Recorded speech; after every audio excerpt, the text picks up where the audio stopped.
dispuesta por el amor tuyo a ser condenada. Después de estas palabras, cayó de espaldas sobre la cama y expiró. Estos hechos han sido relatados por el padre Segnere.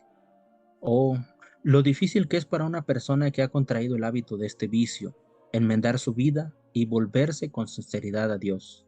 Lo difícil que es para esta persona que no ponga fin a este hábito que le lleva al infierno, como a la mujer joven desafortunada de quien acabo de hablar. Para evitar esto, hemos de poner todos nuestros esfuerzos, todas nuestras oraciones, toda nuestra voluntad y libertad para evitar este pecado. Y si nos encontramos en él, procuremos salir de él de inmediato, cuanto antes, porque sin duda, si perseveramos en él, iremos al infierno. La ilusión de los que dicen que Dios se apiada de este pecado. Los devotos de la lujuria dicen que Dios se apiada de este pecado, pero ese no es el lenguaje de Santo Tomás de Villanueva. Dice que en las Sagradas Escrituras no leemos de ningún otro pecado tan severamente castigado como lo es el pecado de la impureza.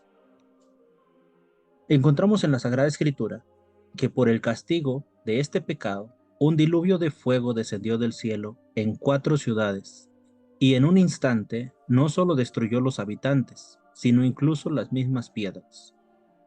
Entonces el Señor hizo que cayera del cielo una lluvia de fuego y azufre sobre Sodoma y Gomorra. Así destruyó a esas ciudades y a todos sus habitantes, junto con toda la llanura y la vegetación del suelo. Génesis 19:24. San Pedro Damián cuenta que un hombre y una mujer que habían pecado contra la pureza fueron encontrados quemados y negros como un carbón. Salviano escribe que fue por el pecado de la impureza que Dios envió el castigo a la tierra con el diluvio universal, causado porque la lluvia continuó durante 40 días y 40 noches. En este diluvio, las aguas subieron 15 codos por encima de las cimas de las montañas más altas. Y solo 8 personas, junto con Noé, se salvaron en el arca. El resto de los habitantes de la tierra, que eran más numerosos entonces que en la actualidad, fueron castigados con la muerte como castigo de los vicios de la impureza. Note las palabras del Señor al hablar de este castigo que infligió a ese pecado. Mi espíritu no permanecerá en el hombre para siempre, porque ciertamente él es carne. Génesis 6:3. Eso es, dice Lirianos, demasiado profundamente involucrado en los pecados carnales. El Señor añadió, porque me arrepiento de haberlo hecho. Génesis 6:7. La indignación de Dios no es como la nuestra, que nubla la mente y nos conduce a excesos. Su ira es un juicio perfectamente justo y tranquilo, por el cual Dios castiga y repara desórdenes del pecado. Sin embargo, para hacernos comprender la intensidad de su odio por el pecado de la impureza, Él se representa a sí mismo como apesumbrado por haber creado al hombre, que tan gravemente lo ofendió por este vicio. Nosotros vemos hoy en día un castigo temporal más severo infligido en este que en cualquier otro pecado. Ve a los hospitales y escucha los gritos de tantos jóvenes que en castigo de sus impurezas están obligados a someterse a los más severos tratamientos y a las operaciones más dolorosas, y que, si se escapan de la muerte, están, según la amenaza divina, débiles y sujetos a los dolores más insoportables para el resto de sus vidas. Por eso, yo, el Señor, digo, puesto que te has olvidado de mí y me has vuelto la espalda, tendrás que sufrir el castigo de tus libertinajes y de tus fornicaciones. Ezequiel 23:35. San Remigio escribe que, exceptuando a niños, el número de adultos que se salvan son unos pocos, a causa de los pecados de la carne.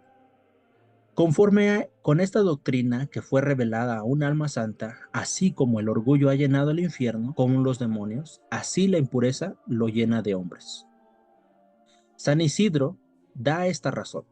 Él dice que no hay vicio que tanto esclaviza a los hombres al diablo como la impureza. Por lo tanto, dice San Agustín, que con respecto a este vicio, a este pecado, la lucha es común y rara la victoria. Por lo tanto, es a causa de este pecado que el infierno se llena de almas. Todo lo que he dicho sobre este tema se ha dicho, no para que algunos de los presentes que han sido adictos al vicio de la impureza puedan ser llevados a la desesperación, sino para que esas personas puedan ser curadas. Vamos a continuación a concluir con los remedios. Hay dos grandes remedios, la oración y la huida de las ocasiones peligrosas. La oración, dice San Gregorio de Niza, es la salvaguarda de la castidad. Y antes de él, Salomón, hablando de sí mismo, dijo lo mismo. Y como sabía que no podría de otra manera ser continente, a menos que Dios me lo diera, me fui al Señor y le supliqué. Sabiduría 8:21. Por lo tanto, es imposible para nosotros vencer a este vicio sin la ayuda de Dios. Por consiguiente, tan pronto como una tentación contra la castidad se presenta, el remedio es a su vez tornarse hacia Dios inmediatamente por su ayuda y repetir varias veces los nombres más sagrados de Jesús y de María, que tienen una virtud especial para desterrar los malos pensamientos de ese tipo. He dicho inmediatamente, sin escuchar o comenzar a discutir con la tentación. Cuando se produce un mal pensamiento en la mente, es necesario liberarse de inmediato, como si fuera una chispa que vuela lejos del fuego, y al instante invocar la ayuda de Jesús y de María. En cuanto a la huida de las ocasiones peligrosas, San Felipe Neri decía, los que temen pecar, es decir, los que huyen de las ocasiones de pecar, obtienen la victoria. Por lo tanto, debe, en primer lugar, mantener un sistema de retención en los ojos y debe abstenerse de mirar con malicia. De lo contrario, dice Santo Tomás, que apenas se puede evitar este pecado.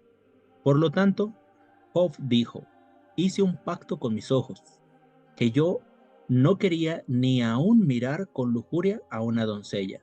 Job 31:1. Tenía miedo de mirar a una doncella porque de las miradas es fácil pasar a los deseos y de los deseos a los actos. San Francisco de Sales decía que mirar a una mujer una vez no hace tanto mal como mirarla por segunda vez. Si el diablo no ha obtenido una victoria en la primera vez, va a ganar en la segunda. Y sí, es necesario abstenerse de mirar con malicia, es mucho más necesario evitar una conversación vana.